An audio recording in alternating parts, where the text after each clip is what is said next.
Yesu wiko la kisabiso ndakisa to modele ya mwasi kitoko kati na ndako to kati na societe to kati na egleza. Ya basi neti na Bible ba o basala misala ya malamu ezali ebele. Bazali ko sala misala malamu neti Miriam tangu amona ke ba katisi mai ya rouge wana ba kuina desert donc ba resi momoni Miriam azaki ne sengo makasi azoko bina wana oye mtataki lo yenge kwa yenge nyoso wana donc ngolo ba ke role ba mama na pembe na lisanga il faut pas ka yeke n'est-ce pas? Il faut pas ka bango ba yesa ka place mouvement parce que quand maman Miriam opesinga ye olubike maman Miriam role ne zala ki place bat bazana mawa ya teni sengo ezapena na pisome 150 foko yemba ko bina ko yembela Yesu. Donc ngolo ba ke place église ezali lo yenge ezali kolekana ba mama ba fumoza ka batali boso pona ko ya koningisa boso ba mama bozate place on eza kolala et puis partout au monde soko tali mutatondisi village za mama okena église soko tali nombre ba papa na ba mama eleka toujours donc mama azali village. Donc maman bakaka kena kaya maman Miriam opesi basi bozala ba modèle netiaka maman Miriam ya tambo ye na bisika fete ezali place église ezali église on seza ko lala seke ba maman tozola ba maman mutu bazola sang même si mutu aza pemena azotonga yo azoloba loba pa osobina bien te kotala yete mama yo binela Yesu e uti na motema na yo lakisa Jésus ko zana sing mama nini so yo ko yeba na Bible o ya zali ke za su modèle ya mamisala o tozoko luka to mokile ko yiko satandre ba mama il faut basala moi malamu yebisa biso na ba mama nani ngol susu ko neti mama ndoloka susu wana bo azala mama doloka mama doloka wana susu asala ki dorsil oui ye wana mama dorsil asala ki makamu moko malamu meme tango akufi wana batu bakoma kolela pona nini zongisela biso ye pona nini je me souviens qu'on a histoire on poza ko sala ba veuve ko tongela bango bilamba kusunga bango et puis donc bato ba souvenir wana bato ba sepelaki na ye mingi baleli pe nzambe tango ayoka kolela bato basala kini mais bongo siko nini ngosu yo yebi concernant ba mama etali ke ba mama oboto yo zana modèle sur la Bible wana neti Ruth lisusu Ruth je me souviens mais Ruth lisusu Bokula Naomi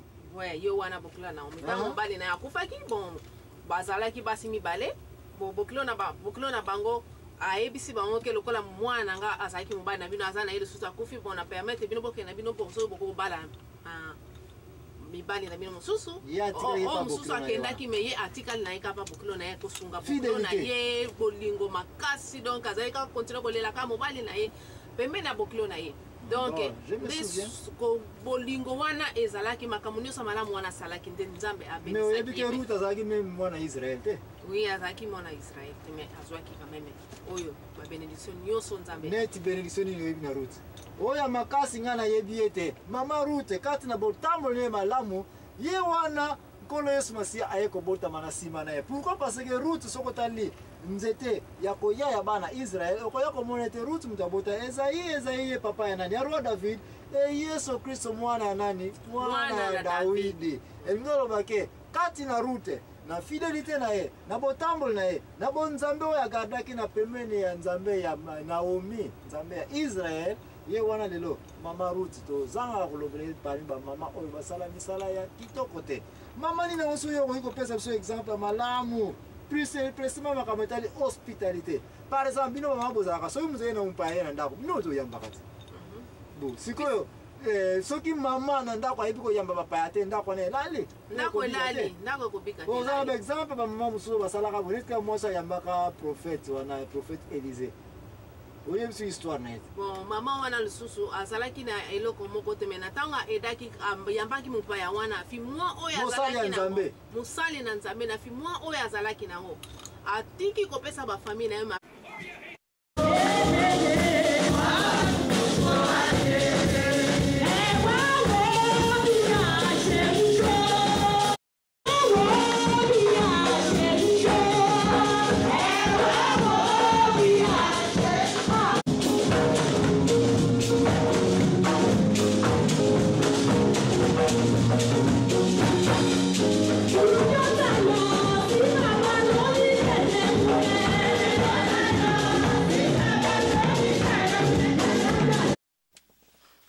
bandeko tozongi su na esika oyo place ozali kolobela la vérité concernant bamama mama ani na banza yo mutu ozalaki na parole ya suka oza kolobela mwasi ya veuve wana oyo ayambaki prophète Élisée nini yango oza kotante kobeta sete na bisika wana mama wana a veuve azalaki na eloko moko te mais tellement azalaki na boyambi kati na motema na ye ya komona prophète Élisée azalaki kaka na mwa farina moke mpo na bebe na ye mpo ayambela ye mais apréféraki kopesa yango epa mosali na nzambe ali yango atiki mwana ye nzala mais après wana ntango abimaki kaka ndako na ye ezalaki beni donc bamama faut tosala attention donc hospitalité oza tante kolobelaki ezali rôle monene mpona bamama oyo ezali monene donc basi oyo batantaki kosala hospitalité na vi na bango na bandako na bango koyamba bato na bandako na bango babika na ka wana ngai na kobakisa lisusu ya hospitalité ya malamu nayebi ka ya mwasi ya Nabal Abigail mwasi ya nani ya mokonzi David mais avant azala mwasi ya roi David azalaki nanu mwasi ya Nabal raison nini Nabal babomelaki ye te na mwasi ne Abigail na ntango wana ya roi David c'est parce que ntango bakendaki epai na ye batante kovanda kuna ntango baza kokima na bitumba mwasi ya Nabal ayambaki roi David très bien aza kolesa bango kosupporte bango nde base souvenaki na ka na ye ya wana babomaki bango te et c'est au contraire vers la fin roi David lokola tata wana alelaki basi ya trop esi kozwa nini ayekobala ye merci mingi bonga sikoyo na koatake mpe kote ya biso batata kwa po toza na autorité na biso si bino bamama toza mpe na bapoint de vue na biso nayebi mais sikoyo bamama en tout cas même si oza na mbongo te gentillesse na yo kotika yango te na ndako mpona koyambaka bato ça va donc bato bakoyebela kaka na wana bakolobaki mama wana en tout cas aza pena très gentil donc mais sikoyo ki gentillesse onga mpe naza na question na bisika wana bongo mwasi ya Dalida oyo mwasi ya Samson azalaki trop gentil nzoka na ezalaki bapona koflatteri nde place tolobela biso mbaki kolia na mwasi kolia na ndoki wana na bible eza te place nini ya kolia na mwasi kolia na ndoki eza te bongo balobaki mayele ya mwasi eleki ya ndoki wana mpe na bible eza te mais soki otali bien na ka oyo ya Samson ozomonake mwasi oyo Dalida si mutu akoyisaki Samson ye mutu akoyisaki Samson po akenda koteka secret ya mobali na ye botango bayokaki secret ya Samson nde soki bakati suki na ye wana nde makasi na esili mais sikoyo ezali mpe erreur koko ozala mpe ya Samson mpona nini apesaki nyonso wana epa mwa mpo ayebaki mwasi yango mpe si lengolengo na bino basi te non mpo mwasi yango mpe azalaki mopaya soki na kosi te mopaya na amour eza te ser nanga soki olingi mutu ye bino basi nde boza na batrik na batactique oyo bozwilaka mibali nde bino bato boprovoka eke boyebi koma kozwa mibali na wana bazolobaki kolia na mwasi kolia na ndoki mais na bible eza te frère ndenge bake buzoba ya ye moko Samson yango moto mpo okoyeba kaka vraiment na ntango ozotanga mokanda oyo bible oyo ya vérité oyo liloba ya nzambe oyo ozotanga yango nzambe akolakisa yo ke sekele oyo napesi yo kopesa po mwasi na yo te donc moto alibanda akosa yo te ayebisa yo ke okende kaka pa frère moto akoyebisa yo ke nzambe alobi na nga boyo nzambe mpe akoloba na yo na ntango ozali kotanga mokanda oyo ye bongo na ka ya Sara ayebisi susu Abraham ke no tokende ka na Egypte mpo nzala ekoti Sara ayebisi susu Abraham ke non tu vois que mwana Ismaël ngam napesaki yo permission la servante na ngai mais sikoyo lokola ngai Isaac aye benga na est-ce que ozomona teke mayele ya basi kaka bino basi boza kobomaka mokili kasiko yo mobali mpe fo koyeba mpe ke mwasi makambo oyo azoloba eza nango ya malamu te kende na décision na yo kolanda oyo mwasi azokoyebisa yo te droit de veto salela droit de veto donc kati pour décision ke te nga na ndako nalobi kaka mais bino basi teka boyela biso matata wana atako mobali alobi ke non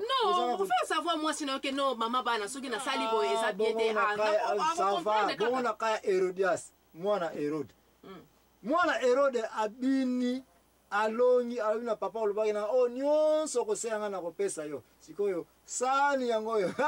tia mutu ya Jean-Baptiste et puis mwasi ayebisi na nsima ya mwana na yeke yebisa ye akatisa mutu ya nini oyebi mpona nini parce que femme wana azalaki deuxième bureau eke sikoyo Jean-Baptiste azala koyebisa na nani non Jean-Baptiste ayebisaki Herode ke kozala na de basi te mais sikoyo roi Herode akatisaka me mutu ya Jean-Baptiste likolo ya koyokela nano jeune fille to mwasi na ye wana susu mayele ya mwasi oza komona te comment boza kojouer ka bakarte ya ndenge mpe kaka nalobaki liboso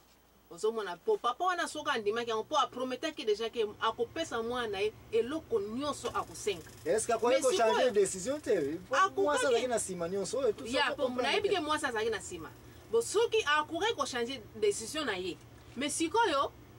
asalelaki droit de veto na ye pe te.